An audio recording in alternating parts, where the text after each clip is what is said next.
Bonjour à tous, j'espère que vous allez bien. On se retrouve aujourd'hui pour une toute nouvelle vidéo qui sera mon bilan culturel du mois de septembre. Alors autant le mois d'août, je n'avais pas grand chose à vous présenter parce que je cherchais un appartement sur Paris, autant le mois de septembre ça a été le mois de l'aménagement, donc je n'ai pas non plus énormément de choses. J'ai 4 films ainsi qu'un livre coup de cœur pour le coup. Sachez que le mois d'octobre par contre, le bilan culturel du mois d'octobre sera interminable. Je pense qu'on va aller au-delà des 30 minutes, voire même frôler 45 minutes parce que y a pas mal de films en fait que j'ai vus à Cannes qui sortiront au mois d'octobre. Des films que j'ai vus en avant-première également, beaucoup de coups de cœur. On parlera de mon amour pour Miséricorde d'Alain Guiraudy, pour The Apprentice d'Ali Abbasi. On parlera aussi de cet immense coup de cœur que représente Anora de Sean Baker. J'ai aussi adoré Quand vient l'automne de François Ozon ainsi que Monsieur Aznavour. Ouais, on va avoir beaucoup de choses à parler, mais ce n'est pas l'objet du jour puisque donc aujourd'hui on s'attaque aux films que j'ai vus au mois de septembre.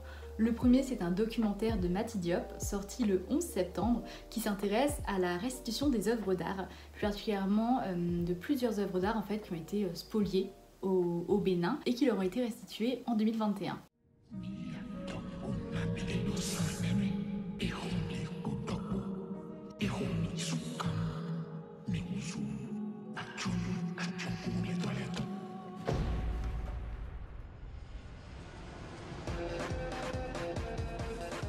Ça va permettre aux historiens, aux artistes de se réapproprier cette histoire. 26 œuvres d'art sont donc restituées au Bénin, ce qui en fait un événement national pour le coup. Et si le film présente dans un premier temps le rapatriement des œuvres, il s'intéresse quand même plutôt à la question de la mémoire et à comment est-ce que ces œuvres, donc pillées par l'invasion des troupes françaises en 1892, eh bien, vont être reçues par le pays. Surtout que c'est un pays qui évolue, je veux dire, qui là va vivre en fait le retour des ancêtres alors que le pays a dû se construire avec leur absence. Il y a tous ces débats en fait qui reviennent, la question de la langue notamment, le fait que finalement les habitants du Bénin parlent français, qu'on leur apprend le français à l'école, héritage de la période coloniale. Et puis de façon plus générale, ça illustre aussi un mouvement d'afro-descendants. Ça, c'est une des personnes qui témoignent dans le documentaire, qui explique que donc elle sort d'exposition en fait et elle établit un parallèle entre le mouvement d'afro-descendants donc qui revient en Afrique sur les traces de leurs ancêtres, mais aussi de ces œuvres qui elles reviennent au bercail. Ça, c'est pour l'aspect politique évident du documentaire. Et pour parler un peu plus de la forme, moi c'est la première fois que je vois une œuvre avec des sous-titres en écriture inclusive, puisque ces œuvres d'art, on va leur donner une voix intemporelle, une voix qu'on fait parler dans leur langue d'origine, une voix caverneuse venue d'outre-tombe, comme si elle avait traversé les siècles, et surtout une voix auquel on peut donner un genre, puisque cette fameuse voix, on superpose en fait des sonorités féminines et masculines dessus, ce qui fait que ça renforce encore plus l'aspect divin et mystique de ces œuvres d'art qui en fait n'ont pas d'identité, ou en tout cas au musée du Quai Branly où elles étaient exposées, on les évoquait simplement par un numéro, et en l'occurrence nous, l'œuvre d'art qui va nous parler, c'est l'œuvre d'art numéro 26. La numéro 26, elle évoque les sensations pendant la traversée, par exemple, le souvenir de plusieurs langues qu'elle a entendues, signe qu'elle a bien voyagé, ou bien encore l'arrière-goût d'eau salée, ce qui évoque bien sûr la traversée de l'océan vers l'Afrique. Il y a aussi leurs craintes qui sont évoquées, la crainte de l'œuvre numéro 26 qui parle au nom de toutes ces œuvres d'art, celle de ne pas être reconnue ou pire de ne pas reconnaître le Bénin lorsqu'elle sera de retour là-bas. Je crois que ce que j'ai préféré quand même, c'est que l'idée n'est pas de retracer l'installation des œuvres d'art. Alors au début si, il est question de leur départ de la collection du musée du Quai Branly, quelque chose de très minutieux où on entend les conservateurs commenter spontanément la manœuvre, tiens là il faut qu'on mette une cale, ce genre de choses qui étaient intéressantes, mais c'est vrai que moi ce qui me plaît plutôt c'est l'aspect symbolique bien sûr de cette restitution, de ce qu'elle représente pour ces œuvres pillées, le retour chez elle, mais surtout ce que représente le retour de ces œuvres pour tout un peuple qui se réapproprie sa propre histoire. On va parler d'un film d'horreur qui est un remake d'un film danois, qui est sorti très récemment en 2022 pour le coup, mais il n'a pas fallu attendre longtemps avant que le studio Blumhouse, studio qui on le sait est porté par de grandes franchises, American Nightmare, Insidious, enfin autant de franchises à succès. Et là, donc cette fois, Blumhouse s'attaque au film Speak No Evil, un remake qui est sorti dans nos salles le 18 septembre. Just sad to see you go. You're gonna go out there and be completely normal. We've been pretending it's normal since we got here. Dad? Speak No Evil, c'est l'histoire de deux familles qui se rencontrent lors d'un séjour en Italie, qui sympathisent. Et donc d'un côté, on a une famille américaine qui, elle, est plutôt bourgeoise, assez bobo finalement, qui fait la rencontre de ce couple porté par James McAvoy. Hein. Clairement, on sent que le film a été écrit pour cet acteur. Donc ce couple porté par James McAvoy qui eux sont plus traditionnels, plus ruraux, qui en fait symbolisent la classe populaire pour le coup. Ils sympathisent et le couple populaire propose à ce couple bourgeois de passer quelques jours dans leur propriété en pleine campagne dans le Devon. Sauf que le séjour qui s'annonçait idyllique se transforme rapidement en cauchemar, puisque le couple d'hôtes, multiplie les situations étranges et les actes quelque peu surprenants. J'ai été désarçonnée par la rapidité de l'exposition de Speak No Evil, puisque donc le film débute dans ce village vacances avec une succession de scènes incluant James McAvoy qui par ailleurs a expliqué en interview calquer sa performance sur le masculiniste Andrew Tate.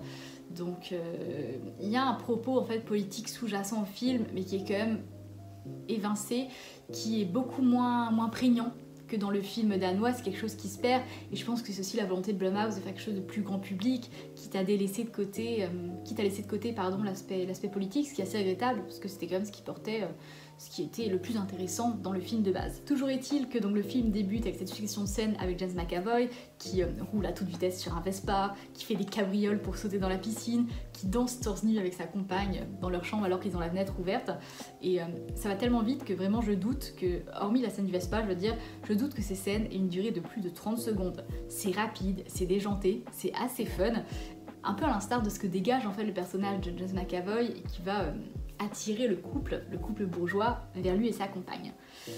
Il n'empêche que cette introduction, moi j'ai quand même le sentiment qu'elle est expédiée, que l'objectif pour le réalisateur c'est vraiment d'arriver le plus vite possible à la ferme, et c'est assez regrettable parce qu'en fait on n'y croit à aucun moment. Je veux dire, moi j'ai du mal à croire que ce couple de bourgeois se sympathise avec ce couple plus populaire qui déjà adopte des comportements assez étranges lors de leur première rencontre et puis qui décide comme ça d'aller passer quelques jours chez des inconnus. Enfin, c'est vrai que moi j'ai du mal à y croire, et donc l'arrivée à la ferme n'en est que moins crédible parce qu'on peine vraiment à se dire que les personnages ont pris une décision aussi absurde que de se rendre chez des inconnus pour dormir là-bas. Et c'est là que moi vient ma surprise, c'est que donc il y a une accumulation de comportements déplacés de la part du couple d'hôtes qui vont par exemple forcer l'épouse à goûter de la viande alors qu'elle est végétarienne, qui vont jeter leur propre garçon à l'eau alors qu'il ne sait pas nager. Autant de situations qui suscitent le malaise chez le spectateur, et c'est d'autant plus surprenant qu'en fait nos personnages principaux, notre couple bourgeois, ne décident pas de partir avant, en fait, demeurent là, et c'est une absurdité en fait qui va crescendo pour le coup, absurdité dans les situations malaisantes qui vraiment crée cette tension presque absurde, mais surtout absurdité dans les décisions qu'ils vont prendre. Faire demi, par exemple, à un moment ils vont prendre la fuite, ils font demi-tour pour aller chercher le doudou de leur fille. Enfin, autant de situations où on se dit mais c'est pas possible. Et dans la salle, moi j'étais dans une salle comble, mais les fous rires qu'on a eu, parce que vraiment j'ai rarement autant ri de voir un film d'horreur, parce que c'est une succession d'enchaînements désastreux en fait, et qui les ont menés dans une situation où ils ont failli perdre la vie. On s'attaque à un film d'animation japonaise qui a une sortie limitée sur 2 jours, les 21 et 22 septembre. C'est une adaptation du manga de Tatsuki Fujimoto, à qui on a notamment Fire Punch, mais surtout Chainsaw Man. Et donc là, c'est son one-shot Look Back, qui est adapté au cinéma par Kiyotaka Oshiyama. 京本藤藤野先生は漫画の天才です。私もっと絵上手くなるね、藤野ちゃんみたいに。京本も私の背中見て成長するんだな。あんたいつまで漫画描いてんの？そろそろ絵描くの卒業した方がいいよ。何してんだ私。Look Back, c'est l'histoire de Fujino, une adolescente surdouée qui a une confiance absolue en son talent de mangaka en herbe. Et face à elle, on a Kyomoto. Kyomoto, elle, c'est une jeune fille du même âge qui se terre dans sa chambre et qui pratique sans relâche le même art, celui de dessiner des mangas. Deux jeunes filles d'une même province qui ne se connaissent pas, mais qui vont se rencontrer et collaborer ensemble et, qui sait, développer une profonde amitié. L'amitié, elle est centrale dans le film, le tout sur fond de manga, sur l'univers des mangaka. C'est les coulisses du milieu en fait, et là-dessus c'est quelque chose qu'on ne connaît pas forcément en tant que lecteur. On a souvent tendance à oublier les conditions dans lesquelles travaillent les mangaka. Et j'en parle parce que il y a de ça quelques semaines, on a eu la fin de Jujutsu Kaisen et tout le monde s'est acharné sur DJ Akutami alors que il est quand même évoqué à plusieurs reprises ses problèmes de santé. On soupçonne aussi que la fin du manga a été précipitée par les éditeurs. Ce ne sont que des spéculations, mais ce que je veux dire, c'est que on a tendance à se plaindre lorsque des auteurs prennent une pause de 3 semaines. Typiquement, je vais aller très rapidement là-dessus, hein, mais après la révélation sur Yuta dans le chapitre 261, JJ Akutami avait pris une pause de 3 semaines qui était insoutenable, vraiment, c'était interminable. C'était la folie sur les réseaux sociaux, mais en fait on a appris que JJ Akutami à ce moment-là surtout avait été opéré de l'appendicite quoi. Et ça c'est quelque chose qu'on ne nous dit pas forcément pour conserver ce secret-là, et puis on n'a pas besoin de savoir, je veux dire, ce qu'il arrive aux auteurs, mais on a beaucoup tendance en fait à oublier les conditions dans lesquelles les mangaka travaillent, et un film comme Look Back permet justement de resituer un peu le milieu, donc les concours par exemple pour se faire connaître, ou bien encore la publication en série si on connaît la popularité avec ces one-shots. J'ai été assez impressionnée par le trait de l'image qui est profondément fidèle au dessin de Fujimoto. J'ai rarement vu une adaptation qui reproduit aussi bien le trait du mangaka, notamment les expressions faciales hein, qui sont clairement la plus grande force du film, la tristesse, cette scène sous la pluie où Fujino vient d'être complimenté par Kyomoto sur son art, Kyomoto qui jusqu'à présent était sa grande rivale et qui voilà, a ce visage crispé où on sent poindre les larmes qu'elle ne lâche jamais en fin de compte. Et puis tout ça est renforcé aussi par la bande originale, très douce, elle n'est pas grandiloquente et ça colle bien en fait avec l'aspect tranche de vie de Look Back qui en fin de compte est assez contemplatif hein, parce qu'on voit les personnages dessinés de dos essentiellement et il y a un recours à un procédé narratif profondément classique mais très efficace, ça fonctionne toujours, c'est pour montrer le temps qui passe.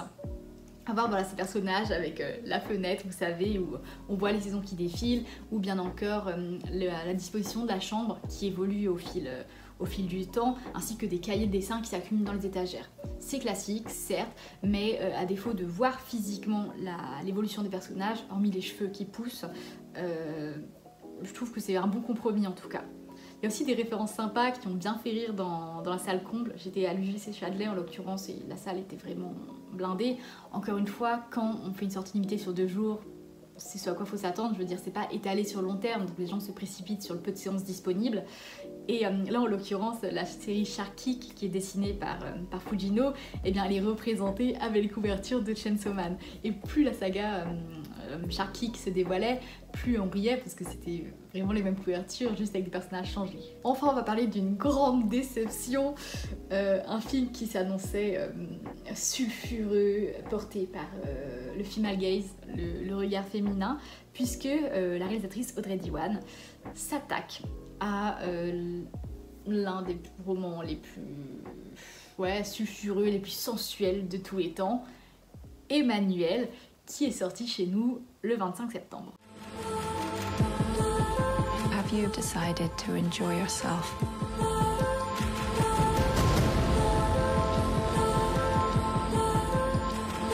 When you were in my room, what did you do?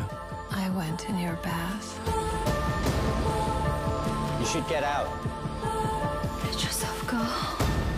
I'm afraid. The delicious feeling. Emmanuel, c'est, je vous le donne en mille, l'histoire d'Emmanuel, interprétée par Noémie Merlan, qui est en quête d'un plaisir perdu en fait. Elle multiplie les relations sexuelles, mais ne parvient pas à trouver le plaisir. Et donc elle s'envole seule pour Hong Kong dans le cadre d'un voyage professionnel, d'un voyage d'affaires, où elle fait la connaissance de Kay, un homme qui ne cesse de lui échapper. Alors moi, ce qui me dérange principalement dans Emmanuel, c'est la froideur du film. Sa mise en scène clinique, qui est probablement liée à l'héroïne aussi, je veux dire. Emmanuel, c'est quelqu'un qui vit dans le luxe en fait, qui travaille pour une compagnie d'hôtels de luxe, donc qui se rend dans différents hôtels pour faire une évaluation, pour procéder à des évaluations de services. Et donc elle passe plusieurs jours là-bas, et elle passe ses journées à goûter à des mets d'exception, à se prélasser au spa. Il faut bien dire que c'est difficile en fait d'éprouver de l'attachement, d'éprouver de la compréhension même envers cette héroïne. Idem pour sa quête de plaisir, parce que tout semble superficiel dans cet univers. Ça nous laisse de marbre, ça nous laisse dehors, et c'est compliqué de s'immerger dans le récit quand les préoccupations de l'héroïne sont autant en décalage en fait avec celles de ses spectateurs. Simplement que j'ai vraiment le sentiment que les préoccupations d'Emmanuel, elles me semblent tellement lointaines en fait, tellement futiles, que moi j'ai vraiment du mal à comprendre cette héroïne et comme cette héroïne qui supposait être notre porte d'entrée dans cette histoire, eh bien je ne ressens pas d'intérêt envers elle. Moi, pendant les 1h40, 1h50 du film, j'ai vraiment du mal à m'immerger dans le récit. D'autant qu'Emmanuel, c'est un film qui est très théorique. Ça parle beaucoup, ça intellectualise beaucoup la notion de plaisir, au point qu'on en oublie l'aspect charnel, qui est pourtant essentiel dans un film érotique, je veux dire. Alors, il y a des films érotiques verbeux, mais cet aspect charnel, en fait, on l'oublie. Alors, il y a des moments quand même où c'est très réussi. Là-dessus, je ne nie pas. Il y a cette scène à table, par exemple, où Emmanuel est face à Kay, ce fameux homme mystérieux qu'elle poursuit.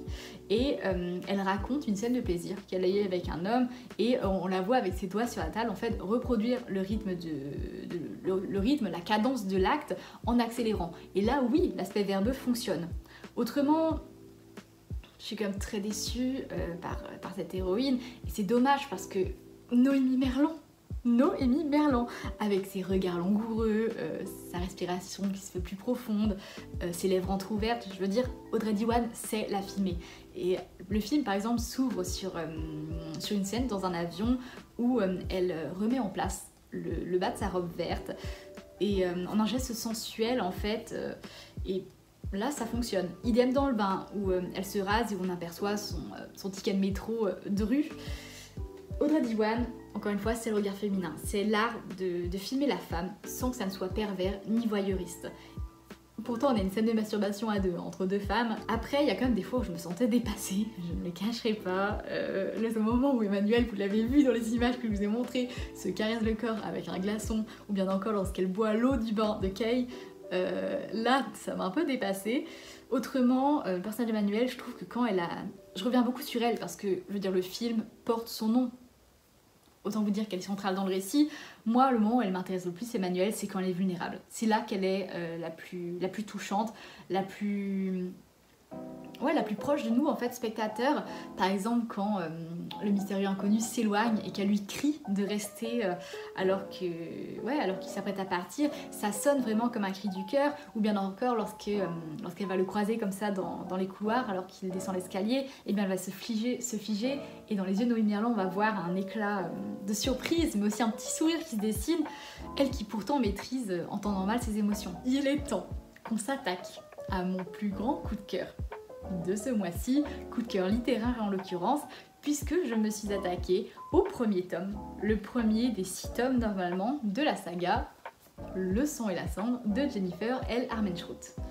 Alors, je lis le premier tome et ça avait tout du coup de cœur. Pour tout vous dire, je l'ai emprunté à la bibliothèque et j'étais tellement triste de rendre le livre, d'abandonner ces personnages, que j'ai filé en librairie pour m'acheter le premier tome et pour les garder auprès de moi, parce que Le sang et la cendre, c'est vraiment un mélange qui me plaît en fait.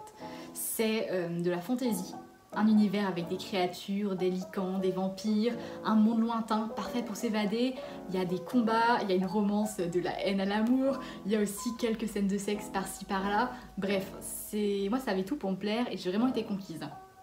Pour vous resituer un peu, c'est l'histoire de Poppy. Poppy, c'est une jeune femme qui est l'élue. Elle a été choisie à la naissance pour inaugurer la nouvelle ère de son royaume. Elle est la pucelle. Voilà, elle est la pucelle qui représente l'avenir de son pays et qui par conséquent a toujours été surprotégée. Elle a toujours vécu recluse dans une chambre, protégée par des gardes avec interdiction de mener sa vie comme elle l'entend. Elle porte constamment un voile qui laisse seulement dévoiler ses lèvres pour qu'on ne puisse pas la reconnaître. Elle n'a pas le droit... La pucelle, elle n'a pas le droit non plus d'avoir des relations, ne serait-ce que de prendre la main de quelqu'un. Elle n'a pas le droit non plus d'échanger avec les personnes de son entourage, hormis sa servante et ses gardes du corps.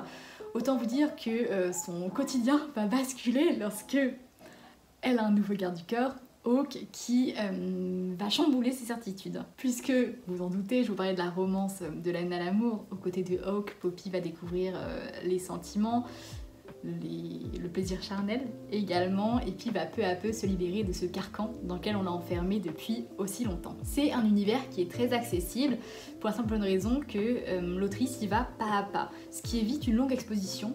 Il y a des romans, je veux dire, qui vraiment, les 3-4 premiers chapitres sont consacrés à l'introduction de l'univers. Là, au bout du deuxième chapitre, on a Poppy qui embrasse Hawk sans le savoir, en fait, sur un malentendu, on va dire. Et là, ça te plonge directement dedans, en fait. Et on sent bien que... et ça se voit du coup dès les premiers chapitres, on sent bien que l'autrice, ce qu'elle souhaite vraiment faire, c'est mettre en avant la relation entre les deux, plus que son univers. De prime abord du moins, puisque y a des éléments qui sont volontairement laissés en suspens, qui permettent aussi de ne perdre personne avec, vous savez, des explications à rallonge, je vous le disais dès le début du récit. Là, on y va tout doucement et on découvre au fur et à mesure, on en apprend plus sur cet univers au fur et à mesure. Et c'est dans un souci de fluidité pour le lecteur, mais aussi parce que y a beaucoup de secrets qui entourent ce royaume et que même Poppy n'a pas la réponse en fin de compte. C'est un univers impitoyable et on va perdre plusieurs de ses personnages et ça c'est quelque chose, mais je remercie Jennifer Armentrout pour ça, c'est que elle n'a pas peur de tuer ses personnages, y compris ceux qu'on chérit. Et à mes yeux c'est une grande qualité parce que j'en ai assez de ces œuvres qui, vous savez, sont trop tendres. Alors évidemment c'est douloureux, je veux dire, ces personnages auxquels on s'est attaché, les voir partir, ça fait mal, mais en même temps, je trouve qu'il n'y a rien de mieux pour montrer la dangerosité de cet univers. Poppy, mais quelle héroïne formidable aussi, avec des rondeurs, plusieurs cicatrices sur le visage, sur le corps aussi, qui doit donc garder son visage caché derrière un voile blanc, ce qui n'est pas sans agacer Hawk, qui clairement en a marre de parler une moitié de visage. Poppy, je vous le disais, va s'émanciper peu à peu, prendre des risques pour découvrir la vie, autrement dit prendre des cours de défense, porter une dague autour de sa cuisse, cachée discrètement sous sa robe, ou bien encore emprunter et découvrir un roman érotique pour la première fois. C'est une personne qui a toujours vécu seule en fait, avec le moins de contact humain possible. Le peu de personnes donc, qui l'entourent dans ce récit ont une importance capitale dans l'histoire, ce qui fait qu'on s'y attache énormément et qu'on souffre encore plus quand elles doivent partir, pour le dire gentiment. Par exemple sa servante qui est aussi sa meilleure amie. Sauf que c'est un peu délicat parce que Poppy s'interroge sur la relation en fait qui n'est pas égalitaire. C'est-à-dire que certes, si lorsqu'elles sont ensemble le soir dans la chambre, elles parlent de garçons, tout ça, les sentiments qu'elles peuvent ressentir, bah l'instant d'après, on a Tony, le nom de la servante, qui va aller lui préparer son bain.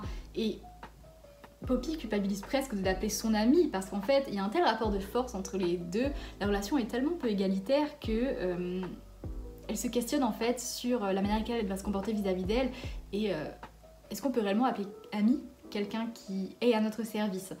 Donc ça, pour le coup, ça m'a vraiment plu cette interrogation. On a aussi son garde du corps, Victor, qui lui est une figure paternelle, qui est parfois sévère, mais aussi très tendre envers elle. Et c'est notamment lui qui va lui apprendre à manier la dague. Mais, et vous voyez mon sourire, la plus grande force du récit, la grande figure qui gravite autour d'elle, c'est Hawk. Hawk est donc un garde d'une vingtaine d'années, l'un des meilleurs atouts de la garde royale malgré sa jeunesse, qui est beau. Est-ce que je vous ai dit qu'il était beau? Non, parce que Hawk, pour vous donner une idée, c'est le protagoniste qui est grand, qui est musclé, qui a des fossettes, qui a des cheveux noirs qui retombent sur son front et qui bouclent sur ses tempes après le combat. toute façon, au cas où vous aurez oublié à quel point il est beau, l'autrice nous le rappelle à maintes reprises. Je cite, dans la lumière du matin, avec ses cheveux noirs bleutés coiffés en arrière, ses traits étaient plus durs, plus marqués. Il en était d'autant plus beau. Fin de citation. Je vais beaucoup citer le récit parce qu'il y a tellement de passages qui m'ont marqué et je trouve qu'il n'y a rien de mieux justement que ces petites phrases pour peut-être susciter votre intérêt pour cette histoire. Hawk, c'est donc l'homme sur lequel les femmes bavent, hein. Aucun doute là-dessus. Et l'autrice nous le montre, j'adore ce moment en fait, l'autrice nous montre d'autres femmes confrontées à Hawk et leurs réactions, le fait qu'elles vont faire semblant de s'évanouir, de faire tomber leur sac, et Hawk qui lui les aidera toujours. Je cite à nouveau, Lorraine s'était soudain plainte d'une migraine inexplicable. Elles s'en étaient remises à l'instant où Hawk lui avait adressé un sourire, celui qui faisait ressortir sa fossette sur le côté droit. Fin de citation. Ça, c'est face aux autres. Sauf que face à Poppy, c'est autre chose. C'est un personnage qui est protecteur, oui, envers elle, mais aussi nonchalant, drôle et séducteur. Autant vous dire que la tension entre les deux... j'ai essayé de le lire en public, hein, mais je passais mon temps à sourire, à écarquiller les yeux, à frémir devant leurs répliques. J'ai l'impression d'être un peu une adolescente, quoi. Pour vous donner une idée de leur interaction, il y a ce moment où on a une attaque de créatures à l'extérieur et Poppy va décider de rejoindre les gardes en étant dissimulée sous une cape. Sauf que vous en doutez, elle va tomber sur Hawk alors qu'elle est sortie incognito. Hawk qui est un peu intrigué par le fait qu'une femme comme ça se promène dans une situation aussi dangereuse, on va dire, et sache se battre aussi. Donc il va tenter de l'attraper. La citation. Hawk saisit ma cheville. Il observa ma jambe nue en haussant un sourcil. Scandaleux, murmura-t-il. Fin de citation. Et c'est autant de passages comme ça où le jeune homme se montre séducteur, taquin envers elle, et les deux ont du répondant, donc ça donne des échanges vraiment croustillants. Pour autant, je ne vais pas poursuivre la saga, parce que ce premier tome, s'achève sur une révélation concernant l'identité de Hawk qui va révéler son vrai visage en fait. Et les 200 dernières pages ont été une descente aux enfers pour moi. Parce que Hawk, qui ne s'appelle pas Hawk en réalité, va changer son comportement. À partir du moment où on apprend son identité, il dévoile son vrai visage. Il devient macho, surtout pendant le sexe, il ne pense qu'au sexe par ailleurs. Il y a des abus physiques et mentaux sur Poppy, et à ce moment-là, la relation bascule en fait dans la toxicité. Comme beaucoup, j'étais tombée amoureuse de Hawk, clairement, dans ce premier tome, et ça a été un choc immense quand il a changé radicalement. Je vais pas faire semblant d'avoir été dupée non plus, parce que dès le début, on a les trigger warnings, donc ces petits messages qui nous annoncent un peu ce sur quoi on va tomber dans le livre, ce qui pourrait potentiellement choquer les lecteurs. Moi, je vais vous les lire. Les trigger warnings... Ah mais non. Bah écoutez... Moi j'avais lu l'édit. Ah, je suis surprise. Bah voilà, vous le découvrez en direct. Non, j'avais découvert. Moi j'ai lu l'édition de Saxus à la base, dans laquelle on avait des trigger warnings. Et j'ai acheté le format poche de chez Jalu, qui n'aimait pas. En tout cas, les trigger warnings au début spécifiaient bien qu'il y avait une relation toxique. Et je me souviens m'être dit, tu lis les premières pages, et si ça te met vraiment mal à l'aise, tu arrêtes. Sauf que j'ai tellement été emportée par le récit, tellement été emportée par la dynamique entre les deux, que j'ai fini par oublier qu'à un moment ça serait bel et bien dans quelque chose de plus sombre. Je préfère m'arrêter là. Je préfère garder le souvenir d'une formidable lecture de cette relation pleine de charme entre Hawk et Poppy, parce que j'ai lu que beaucoup de lecteurs en fait avaient perdu leur intérêt pour cette saga, puisque au fil des tomes, leur alchimie se perd. Et moi je veux vraiment conserver ce souvenir de cette œuvre, et je vous encourage quand même à lire ce premier tome, parce que je vous le dis, les 700 pages, je les ai lues en moins d'une semaine. Vraiment, j'étais subjuguée, emportée totalement par ce récit, et la manière vraiment qu'elle a en fait, Jennifer Armentrout, de te plonger dans cette romance dès les premières pages en fait, et t'instaurer un univers fantastique qui est complexe, certes, mais de le faire avec autant de fluidité, c'est assez remarquable pour le coup. Donc ouais, faites la découverte de Hawk et Poppy, et vous verrez après. Vous verrez après, peut-être que vous avez envie de continuer, ou si comme moi, vous préférez simplement garder le souvenir de la pucelle et de son fabuleux garde du corps. C'est tout pour cette vidéo. J'espère qu'elle vous a plu. On se retrouve donc le mois prochain pour le bilan culturel d'octobre qui Ça va être interminable. Mais j'ai très hâte, j'ai beaucoup d'extraits à vous présenter. On parle de Joker 2 aussi, avec notamment des passages où Joaquin Phoenix chante. On va parler de la série Agatha All Along aussi, la série Marvel où pareil, ça chante également. Plein de choses qui s'annoncent et de façon générale, j'ai beaucoup d'idées pour la chaîne YouTube. C'est vrai que le fait d'être à Paris, ça me permet de profiter de pas mal de rétrospectives sur des réalisateurs / réalisatrices, sur des cinéastes de façon générale.